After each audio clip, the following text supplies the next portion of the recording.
गुरुदेवा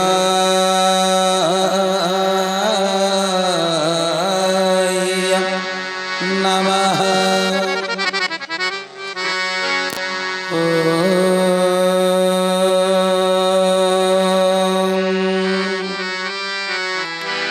गुरुदेवा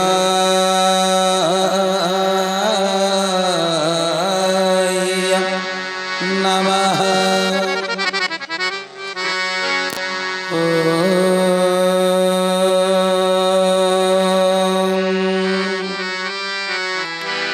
गुरुदेवा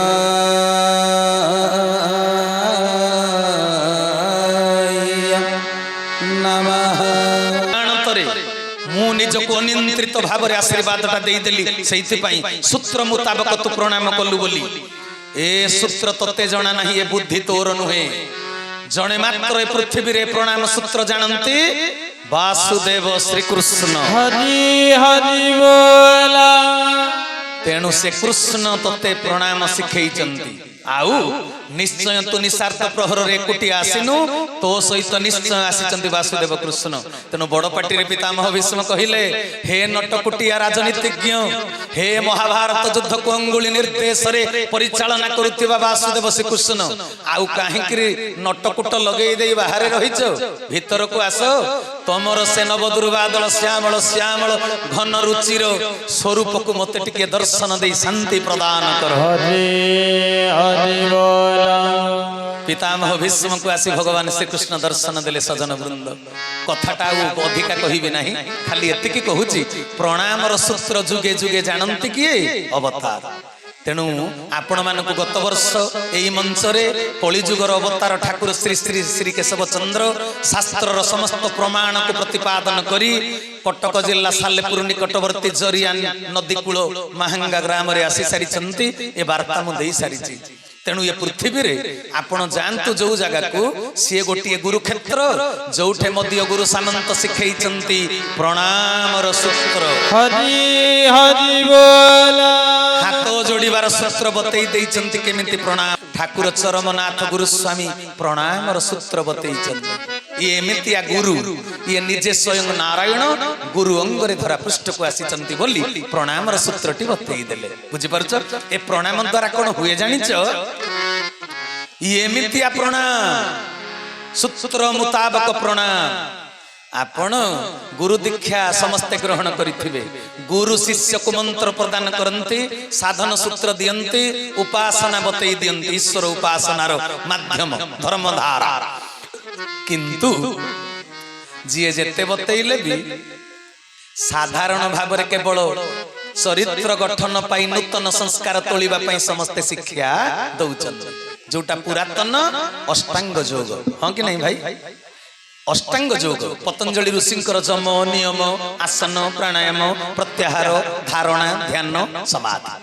एई अष्टांग योगर सूत्र को धर्मगुरु माने शिष्य मान को कौन से एक सूत्र बतई दियंती साधन सूत्र जीव उद्धार मार्ग किंतु कली जुगरे जे अष्टांग योग हेई पारिबनी एक कथा आपण जानंती तो कहीं कली जुगर अष्टांग योग हो पारिबनी ना सत्य जुग मनुष्यर उच्चता थिला 21 हाथ चरक संहितार प्रथम अध्याय पढ़ी देबे 21 हाथ उच्चता प्राण शक्ति थिला वीर्यगत आउ आयुष थिला लक्षे वर्ष वीर्यगत प्राण ऊपर चमड़ा रे प्राण नथिला शताब्दी शताब्दी बसिकरी तपस्या करुले कारण अष्टांग योग ना गोटे अंग को साधना रे सिद्धि अर्जन करिया पई 100 वर्ष आयुष दरकार पड़ुला अष्टांग योग 800 वर्ष आयुष छोटिया कथा नुहे ए जम प्रथमटा हला जम 5 भाग रे विभक्त 5टा दिव्य संपत्ति हासिल करिवो साधना कले कोन कोन जम अहिंसा सत्य अस्तेय ब्रह्मचर्य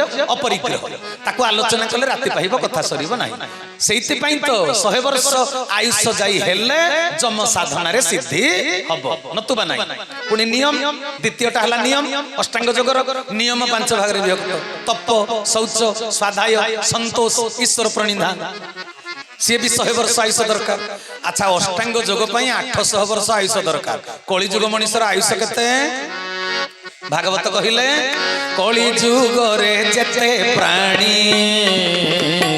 ଅଳ୍ପ ଆୟୁଷ ପରିମାଣୀ ଶ୍ରୀ ଗୁରୁ ସତ୍ୟ ସନାତନ ଚୈତନ୍ୟ ଦାତା ପରମ ବ୍ରହ୍ମ।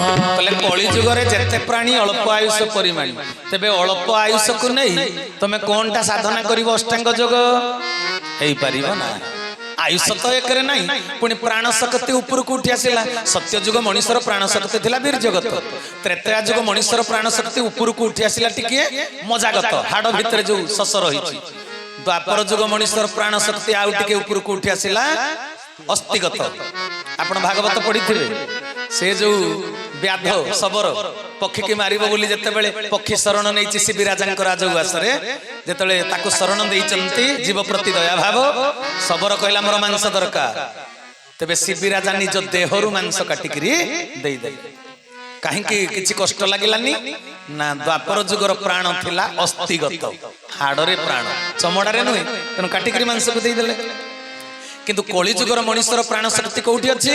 ଅଚ୍ୟୁତାନନ୍ଦ ମହାପୁରୁଷ ମାଳିକାରେ ଲେଖିଦେଲେ ରକ୍ତ ମାଂସ ଚର୍ମରେ ଯେ ପ୍ରାଣ ଅଛି ରାମ, ରକ୍ତ ମାଂସ ଚର୍ମରେ ଯେ ପ୍ରାଣ ଅଛି ରାମ, ଅନ୍ତ କଳିରେ ଧ୍ୟାନ ବଢିବ ଯେ କାମ, ଅନ୍ତ କଳିରେ ଧ୍ୟାନ ବଢିବ ଯେ କାମ, ଅନ୍ତ କଳିରେ ଧ୍ୟାନ ବଢିବ ଯେ କାମ।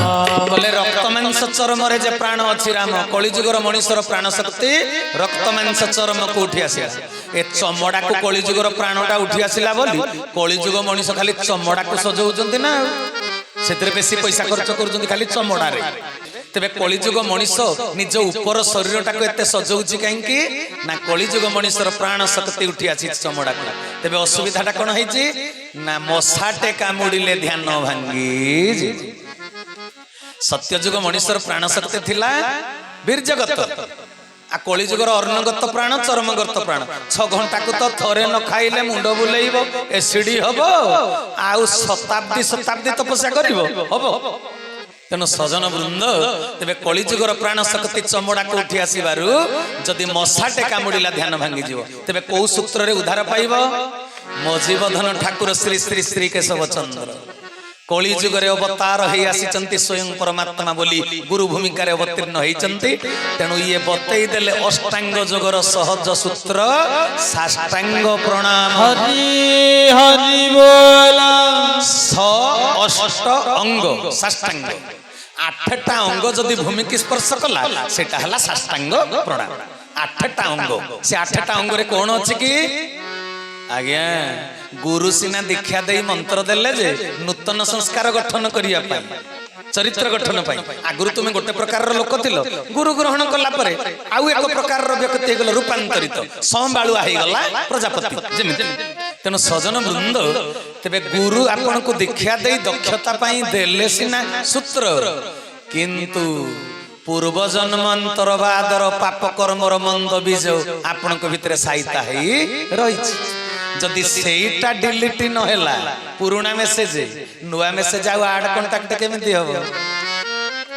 ଆପଣଙ୍କ ଭିତରେ ପୂର୍ବ ଜନ୍ମାନ୍ତରର ପାପ ମନ୍ଦ କର୍ମର ମନ୍ଦ ବୀଜ ରହିଛି। ଯଦି ଉଦାହରଣ ଦେଲି, ଜଣେ ଲୋକ ଆଗରୁ ଚୋରି କରୁଥିଲା, ଏବେ ଗୁରୁ ଗ୍ରହଣ କରି ଗେରୁଆ ବସ୍ତ୍ର ପିନ୍ଧି ନାମ ସଂକୀର୍ତ୍ତନ କରୁଛି, ସଂସ୍କାର ତୋଳିବା ପାଇଁ, ଚରିତ୍ର ଗଠନ ପାଇଁ ଉଦ୍ୟମ ଜାରି ରଖିଛି।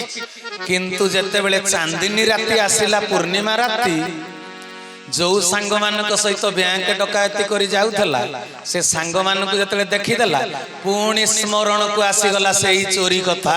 ହରି ହରି ବୋଲ। ତେବେ ଗୁରୁ ଗ୍ରହଣ କରି ସିନା ନୂତନ ସଂସ୍କାର ତୋଳିବା ପାଇଁ ଚେଷ୍ଟା ଚଳେଇଲ, ପୁରୁଣା ସଂସ୍କାର ନିଜ ଭିତରୁ ଅପସାରିତ ହେଇନାହିଁ।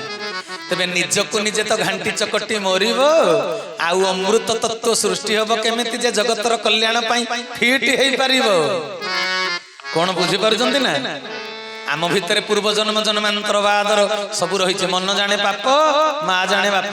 ଏଇ ଜନ୍ମରେ ବି କଣ କରିଛ? ଲୁଚା ଛପା ପାପ କେହି ଦେଖି ନାହାନ୍ତି, ବେଳେ ବେଳେ ନିଜର ସବୁ ମନେ ପଡି ଯାଉନି। ମତେ କହୁନା କାହା ବାଡିରୁ ପିଜୁଳି ଚୋରି କରିଛ ସେ ଜାଣିନି, ପର ନାରୀ ଗମନ କରିଛ ଜାଣିନି, କଣ ଗୋଟେ ପାପ କରିଛ କେହି ବି ଦେଖି ନାହାନ୍ତି, ଭାବି ଦେଇଥିଲ ରାତ ଗେଇ ବାତ ଗେଇ, ହେଲା ନାହିଁ ରେ ବାପା। ବିଲକୁଲ ସିଏ କୁଆଡେ ଯିବ। ଆମ ମସ୍ତିଷ୍କରେ ଗୋଟେ ନାଦଗର୍ଦ୍ଦନ କୋଷ ଅଛି ଯୋଉଟା ଆଲବମ ଭଳିଆ, ଜୀବନ ଯାକ ଯୋଉ କର୍ମ ପାପ ସହିତ ଜଡିତ, ଯୋଉ କର୍ମ ପୁଣ୍ୟ ସହିତ ଜଡିତ, ସେଟା ସେଠି ଆଲବମରେ ଫଟୋ ରହିଲା ଭଳିଆ ରହିଯାଏ। ସେଟା ମୋଟେ ସେ ଚିତ୍ରଟା ହଟିବ ନାହିଁ। ଦାର୍ଶନିକ କବି ସେଇଥିପାଇଁ ଲେଖି ଦେଇଥିଲେ ନା, ତୋରା ମନ ଦର୍ପଣ କେହଲାଏ, ତୋରା ମନ ଦର୍ପଣ केलाए, भले बुरे सारे कर्मों को, भले बुरे सारे कर्मों को देखे और दिखाए, तोरा मन दर्पण केलाए, तोरा मन दर्पण केलाए। ନିଜର ଚରିତ୍ରକୁ ଦେଖିବା ପାଇଁ ନିଜ ମନ ହଉଛି ନିଜର ଦର୍ପଣ। ତେଣୁ ସଜନ ବୃନ୍ଦ କହିବାର ତାତ୍ପର୍ଯ୍ୟ ହେଲା, ତେବେ ପୁରୁଣା ସଂସ୍କାର ନ ହଟିଲେ ନୂତନ ସଂସ୍କାରକୁ ଗ୍ରହଣ କରି ଜଗତର କଲ୍ୟାଣ କରିପାରିବ ହବ ନା। ତେବେ ସାଧୁ ମଣ୍ଡଳୀ, ତେବେ କଣ କରାଯିବ?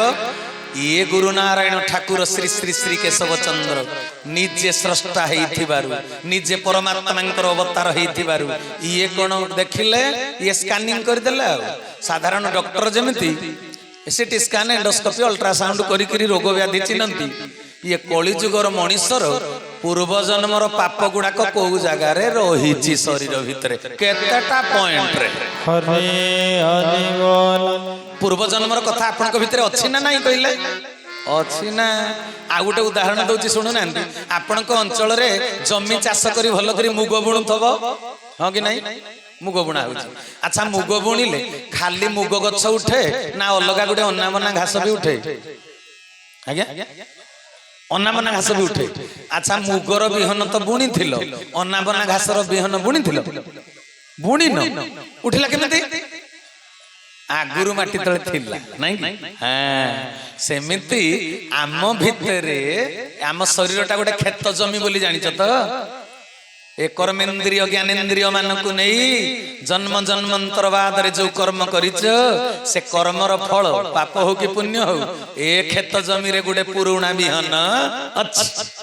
ତେଣୁ ଯେତେବେଳେ ପାଣି ପବନ ପାଉଛି ସେତେବେଳେ ସେ ତାର ଅଙ୍କୁର ଉଦ୍ଗମ ହଉଛି। ଆଉ ବୁଝିପାରିଲ ନା କଥା? ହଁ, ଆଗରୁ ଜଣେ ବେଶ୍ୟାପଡାକୁ ଯାଉଥିଲା ନିଜ ସ୍ତ୍ରୀ ଥାଉ ଥାଉ, ଏବେ ଯାଉନି, ଏବେ ନାମ ସଂକୀର୍ତ୍ତନ କରୁଛି। କିନ୍ତୁ ଯେତେବେଳେ ସେଇ ବେଶ୍ୟାକୁ ଦେଖି ଦଉଛି ପୁରୁଣା କଥାଟା ମନେ ପଡୁଛି, କାରଣ ବୀଜ ମରିନି, ଆଉ ତା ଭିତରୁ ପୁରୁଣା ବୀଜଟା ମରି ନାହିଁ। ଇଏ ଠାକୁର ଚରମନାଥ ଗୁରୁସ୍ୱାମୀ ଆସିଲେ। ମୁଁ ଗତ ବର୍ଷ ଯାହାଙ୍କ ସମ୍ପର୍କରେ ଆଲୋଚନା କରିଥିଲି, ଆଜି ବି କହୁଛି, ସେ ଠାକୁର ମୋର ନିଜେ ଦେହର ବିନ୍ଧାଣୀ ହେଇଥିବାରୁ। ଆଉ ଗୋଟେ ଉଦାହରଣ ଦେବି। ମୋ ଘରର କୋଉ ସେଲ୍ଫରେ ଟର୍ଚ୍ଚ ଲାଇଟ୍ ଅଛି, ଲାଇନ କଟିଗଲେ ମୁଁ କହିବି ନା ପଡିଶା ଲୋକ ପାଇବେ ଖୋଜିକିରି? ମୁଁ ନା। ମୋ ଘରର କୋଉ ସେଲ୍ଫରେ କିରୋସିନି ଅଛି, ମୁଁ କହିବି ନା ପଡିଶା ଲୋକ କହିବେ? ମୁଁ କହିବି।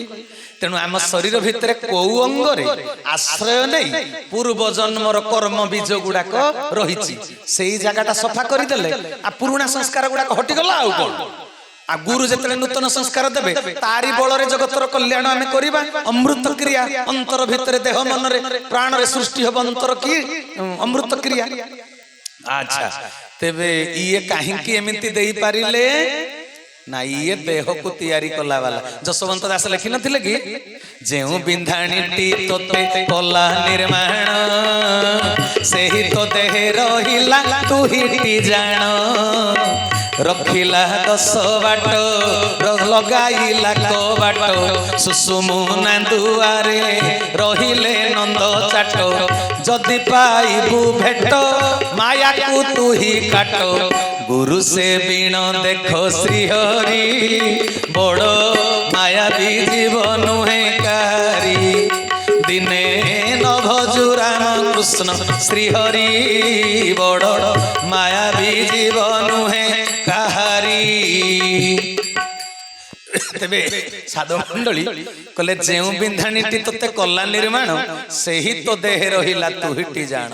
ତେଣୁ आम देह देउलर सीए मालिक बोली ए देह भितर कोठी कौन अच्छी सी जानती बोली सी कहले एई 8टा अंग को जदि भूमि की स्पर्श करी प्रणाम करिदेल जन्म जन्मांतर कर्म बीजर गंठी जो पड़ी से ग्रंथि मोचन हेई तेबे साधु मंडली तेबे आउ आज अधिक किछि कहू नाही काली की अपेक्षा करिबा तेबे मोर गुरु भाई भौणी माने जो माने बाउंड्री भितरे अछंती माने महंगा जाईकिरी ठाकुर केशव चंद्रंकर आश्रित होई सारिचंदी समस्त को हाथ जोड़ी विनम्र अनुरोध करिबी मो ठाकुर बतई देइतिबा सूत्र मुताबक जो प्रणाम कौनसी व्यक्ति पाखरे प्रणाम करिवे हाथ जोड़ीबा सूत्र शिखिबे आउ प्रभु को बारंबार प्रणाम करिवे साष्टांग प्रणाम द्वारा हरि हरि बोल तेबे सेई साष्टांग प्रणाम टी कले कोन हबो बहुत लोक गुरु ग्रहण कला पर भी कहउचंदी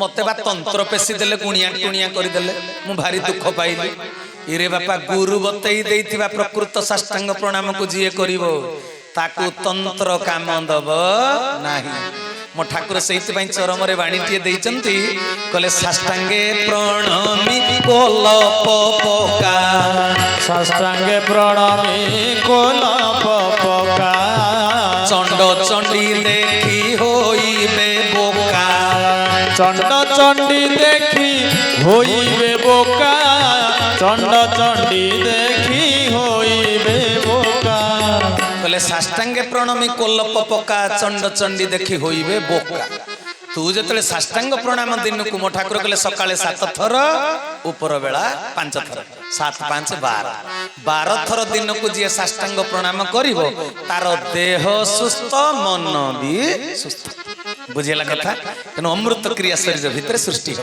तेनो साधु मंडली तेबे जाई अन्य भितर तुमे नारायण को दर्शन करि पारिबो आ तम भितर अन्य माने भी काहा को दर्शन करिवे नारायण मो ठाकुर से बाणीटा दैचंदी ना कले साष्टांग प्रणाम साधिले तू ही साष्टांग प्रणाम साधिले तू ही विष्णु कला अंगे प्रकाश होई विष्णु कला अंगे प्रकाश होई विष्णु कला अंगे प्रकाश होई बोल सच्चिदानंद भगवान जय कले साष्टांग प्रणाम साधिले तू ही विष्णु कला अंगे प्रकाश तेणु सजन वृंद आज कथा वस्तु को विश्राम दउची आसंता काली आमे सुंदर कथा आलोचना करिवा सेई चरम दर्शन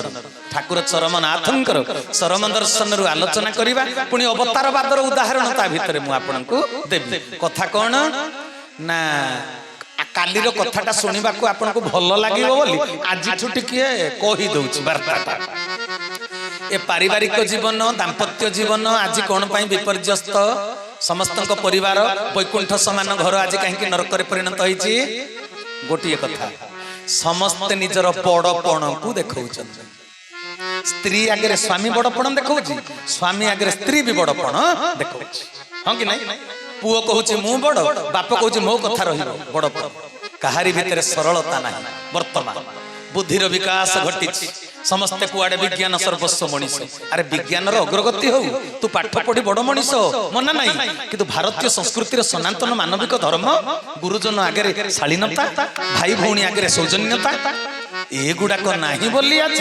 पृथ्वी रे प्रत्येकटी परिवार नरक रे परिणत होईची समस्ते खोजुतंते मान्यता समभितर समस्त भितर अहंकार आ अभिमान हां कि नहीं तेबे निज भितर ए नकारात्मक विचार अहंकार टी प्रकृत रे केमिति दूर हबो आमे आसंता काली से संपर्क रे आलोचना करिबा आम समस्त भितर अहंकार दूर होई गले राम राज्य प्रतिष्ठा हबो केशव राज्य प्रतिष्ठा हबो आम समस्त भितर हमर सत्य दर्शन होई परिबो आम घरटा हबो वैकुंठ हरि हरि बोल बुझी पारछंदी आम घर तो वैकुंठ हबो हबो आम घर वैकुंठ होबा संगे संगे आमे समग्र विश्व रे मध्य भ्रातृत्व को प्रतिष्ठा करी पारिबा सेति पई योग्य विवेचित होई पारिबा निज को जतले सरल तरल करि दबा निज भितर जतले अहंकार दूर हेई जिवो अच्छा अहंकारटा पुनी दरकार ना दरकार नै कालीर आलोचना रे विशद भाव रे आलोचना करिबा नै ଅହଙ୍କାରଟା ଦରକାର ନା ଦରକାର ନାହିଁ?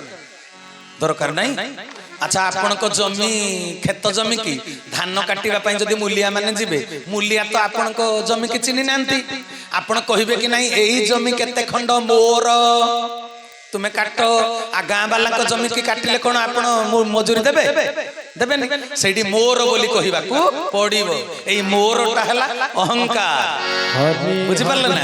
ତେବେ ଅହଙ୍କାର ଦରକାର ଅଛି କି ଦରକାର ନାହିଁ? ଯଦି ଦରକାର ଅଛି, ସେ ଅହଙ୍କାରର ସୂତ୍ରଟା କଣ, ସେ ଅହଙ୍କାରର ସ୍ୱରୂପ କଣ, ରୂପରେଖ କଣ, କୋଉଟାକୁ ଛାଡିବା କୋଉଟାକୁ ଗ୍ରହଣ କରିବା? ଭଗବାନ କୃଷ୍ଣ ଗୀତାରେ କଣ କହିଲେ? ସର୍ବଧର୍ମାନ ପରିତ୍ୟଜ୍ୟ ମାମେକଂ ଶରଣଂ ବ୍ରଜ ଅହଂ ତ୍ୱଂ ସର୍ବ ପାପେଭ୍ୟୋ ମୋକ୍ଷୟିଷ୍ୟାମି ମା ଶୁଚ। ଇରେ ବାବା, ଇଏ ଅଷ୍ଟାଦଶ ଅଧ୍ୟାୟରେ କଥା କହିଲେ, କିନ୍ତୁ ଚତୁର୍ଥ ଅଧ୍ୟାୟ ଜ୍ଞାନ ଯୋଗରେ କହିଲେ ଯଦାର୍ଯ୍ୟଦା ହି ଧର୍ମସ୍ୟ ଗ୍ଲାନିର୍ଭବତି ଭାରତ। ଏ ଅର୍ଜୁନ, ମୁଁ ଧର୍ମକୁ ସୁରକ୍ଷା ଦେବା ପାଇଁ ନିରାକାର ସାକାର ହୁଏ। ଆଚ୍ଛା, ତମେ ଯଦି ଧର୍ମକୁ ସୁରକ୍ଷା ଦିଅ, ମତେ କହୁଛ ସର୍ବଧର୍ମାନ ପରିତ୍ୟଜ୍ୟ। ଅର୍ଜୁନ, ତୁମେ ସବୁ ପ୍ରକାର ଧର୍ମକୁ ତ୍ୟାଗ କର।